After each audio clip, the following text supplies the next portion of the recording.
Հայրս Թուրքիայի չի եղել։ Այդ իսկ պատճառով չեմ կարող ասել, որ նա ցեղասպանություն է տեսել։ Ցեղասպանությանը ենթարկվել մորս ընտանիքը, նրա մայրը, հայրը, քույրը եւ երկու եղբայրները։ Իսկ տատիկը նրա հետ եկել է Ֆրանսիա։ Ցեղասպանության օրերին հայրս անցնում էր Թուրքիայով։ Նա ռուսական անձնագիր ուներ եւ գալիս էր Ռուսաստանից, իսկ մայրս գնացել էր Ստամբուլ այցելելու իր տատիկին։ Նրանք մեկնել են Ստամբուլից, անցել շատ դժվարությունների միջով, հալածվել են, չեն կարողացել նավ բարձրանալ, քանի որ կրակում էին, բայց նրանք չեն տեսել, չեն ապրել իրական ցեղասպանությունը։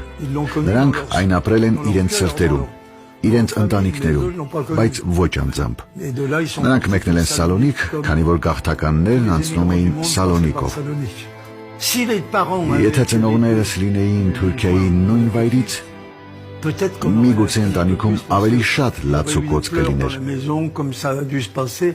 Բայց ես ունեի մի չափազանց տխուր մայր եւ չափազանց լավատես հայր։ Մայրս միշտ արտասվում էր, երբ հիշում էր ծնողներին։ Նա արտասվում էր, հայրս ծիծաղում։ Սրանք իսկական մարդկային կատակերգության երկու դիմակներն էին։ Դրա համար էլ մենք ոչինչ չիմացանք։ Սովորեցինք միայն լավատես լինել, սովորեցինք գոյատևել, ինչը շատ կարևոր է գաղթականների համար։ Ինձ թվում է, նրանք չէին ցանկանում մեզ ծանրաբեռնել եւս մեկ բեռով, քանի որ կար արտագաղթի բեռը, արտագաղթի այդ ծանր բեռը։ Նրանք զգուշ էին այդ հարցում։